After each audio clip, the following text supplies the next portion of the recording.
You are listening to episode 153 of the Autism Mom Coach. Listener Q&A, Teaching Patience. Welcome to the Autism Mom Coach podcast. I am your host, Lisa Candera. I am a lawyer, a life coach, and most importantly, I am the full-time single mother of a teenager with autism. In this podcast, I am going to share with you the tools and strategies you need so you can fight like hell for your child without burning out. Let's get to it. Hello, everyone, and welcome to the podcast. I am so glad you are here, and I hope you are doing well. For the next couple of episodes, I am going to be answering questions and featuring topics proposed by listeners. So if you have any questions for me, or if there's a topic that you would love to hear more about on this podcast, email me at lisa@theautismmomcoach.com and let me know. Today's topic is teaching patience. A listener asked me how she can teach patience to her child and how she can learn to be more patient with her child. So first, let's just back up and define patience. This is not a dictionary definition, but I think it's one that we can generally agree on. Patience is the ability to tolerate things that we don't want to tolerate without losing our cool or reacting inappropriately. Patience is not something that we have or we don't have. It is a skill, which means it's something that we can learn, we can develop, and we can improve. So that's the good news. Patience isn't something you have or you don't have. It's something that you can learn, it's something you can develop, and it's something that you can teach your child. But how? After all, patience is an abstract concept. It's not exactly something that lends itself as well to visual cues as things that are more tangible, like using the toilet, getting dressed, brushing your teeth. So how do we teach patience to our children? Well, we need to show them what it looks like. Just like potty training, getting dressed, or brushing their teeth. We don't just explain it to them, we need to show them the process in a way that is visual and tangible. And this is especially so for patience because it's an abstract concept. And as we all know, our children with autism tend to be more concrete thinkers. So teaching them something abstract like patience will require a lot of patience on our part. This is all to say, teaching your child patience starts with you. If you're going to demonstrate the skill of patience, you need to be mindful of how you are thinking and feeling and how you are showing up in front of your child. We teach patience through our actions. And as I've talked about repeatedly on the podcast, when we use the think, feel, act cycle, the action that we're taking is demonstrating the patience, but our ability to do that effectively will depend on how we are thinking and how we are feeling. That's why it's so important for us to be mindful and intentional about our mindset and our emotional regulation, because these directly impact how we respond to challenges and we exercise patience. For example, if you were thinking things like they are too old for this and you are feeling frustrated, this is going to show up how you react to them. And if frustration is the emotion that is fueling you, it's going to be a lot harder for you to exercise the patience required, because teaching any skill requires trying over and over and over again. Just like learning how to ride a bike, you're going to fall off multiple times. So your ability to stay calm and to keep going and to be patient with the process depends on how you were thinking and feeling about it. So when you were thinking about developing patience for yourself, focus on how you are thinking and feeling and responding.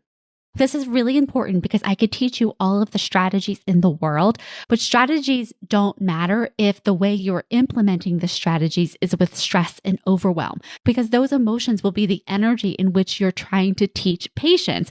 And so it just doesn't work, right? It's like yelling at your child to be quiet. Not only doesn't it work, you are modeling the exact behavior that you're trying to lessen in them. That's why it always starts with you.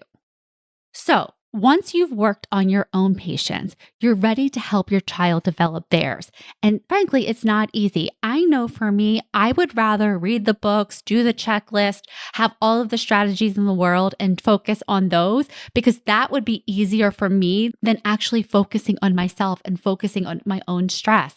For years, I was used to doing everything fueled by stress and anxiety, and it showed up in the results. I didn't have the level of patience, persistence, or resilience to follow through as much as I wish I had. And so while it's tempting to always be chasing after the next tool or the next strategy, really the key is to focus more on yourself and how you are showing up because you are the implementer of these strategies. Your energy and how you show up and how you do it matters more than the strategy itself. All right, with that, let's move on to strategies. Here are my recommendations for how to teach patience to your child. Step 1, make it SMART.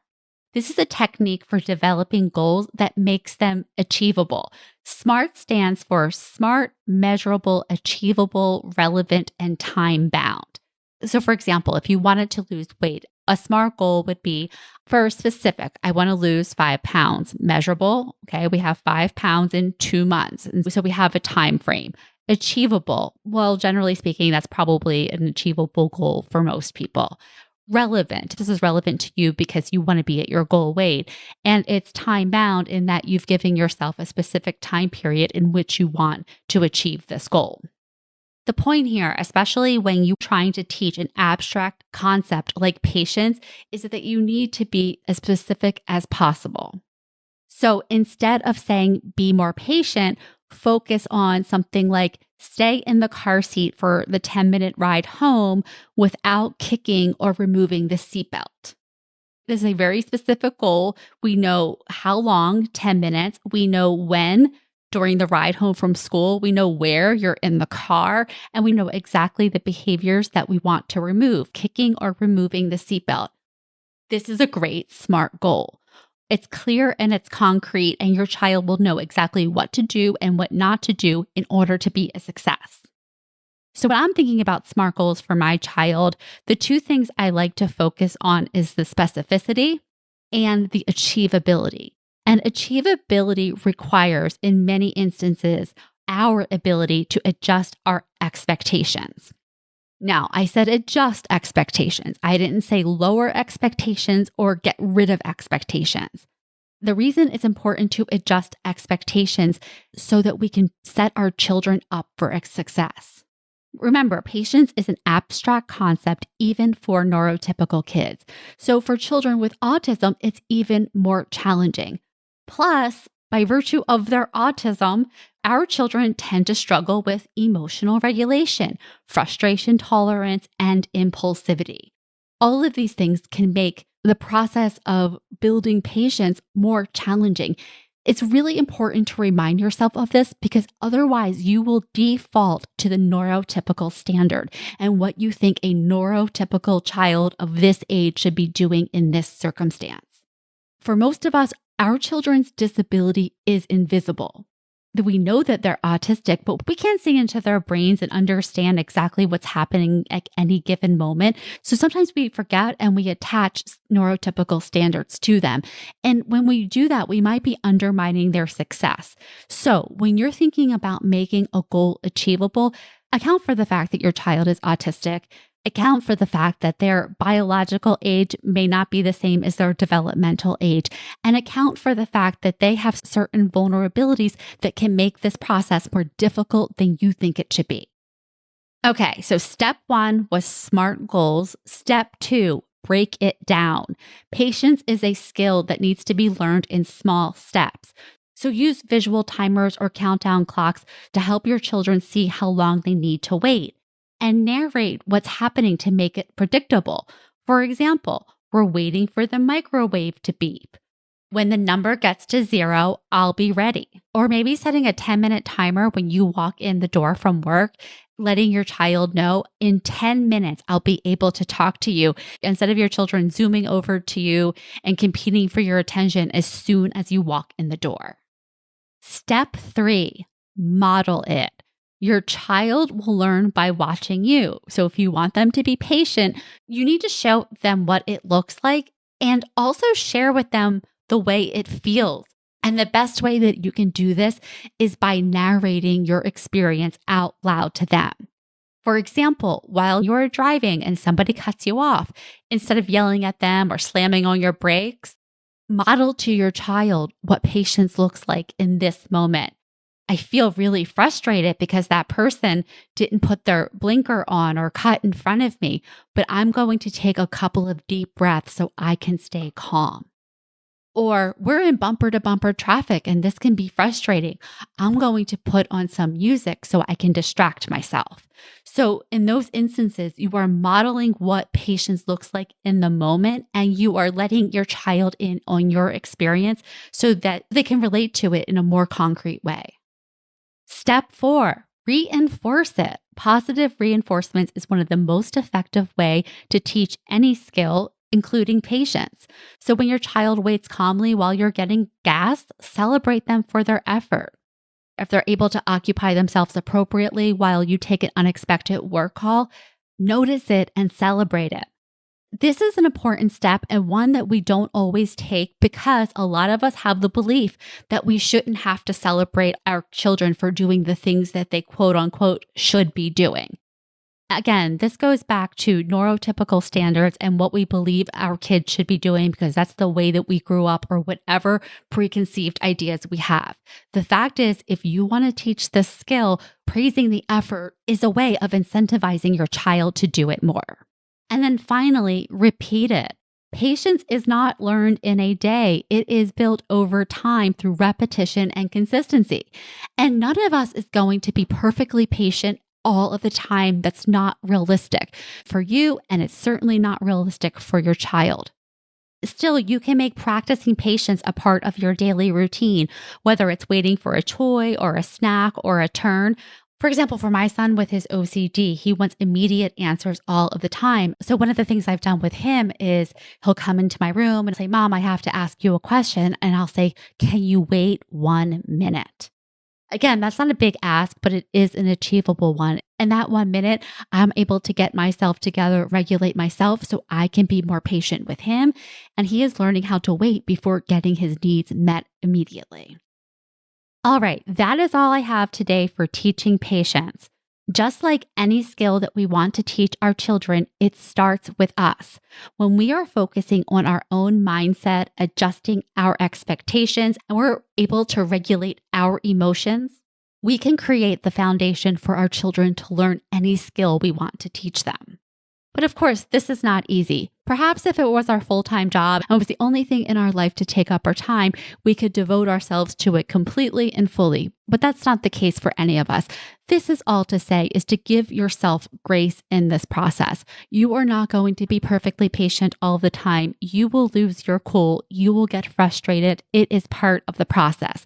If you struggle with being patient with your child, if you feel like it takes all of your effort to stay calm and still you feel like you're imploding inside, you are not alone. I work with autism moms every day who have this experience, women who come to me for this very reason. And in our work together in a very short time, these moms go from feeling overwhelmed and not knowing what to do to feeling calm, having the confidence that they know what to do and knowing that even when it doesn't work, they can figure out the next right thing. That is the beauty of having a coach who understands your experience deeply and has the tools and resources to guide you. If you are ready to feel better and to change your autism parenting experience, schedule your complimentary consultation with me by going to the link in the comments. During this call, I want to hear about your struggles. I want to hear about your goals, and I want to share with you how I would work with you. That is it for this week. I will talk to you next. Take care. Thanks for listening to the Autism Mom Coach. If you are ready to apply the principles you are learning in these episodes to your life, it is time to schedule a consultation call with me. Podcasts are great, but the ahas are fleeting. Real change comes from application and implementation, and this is exactly what we do in my one-on-one coaching program. To schedule your consultation, go to my website, theautismmomcoach.com, work with me, and take the first step to taking better care of yourself so that you can show up as the parent you want to be for your child with autism.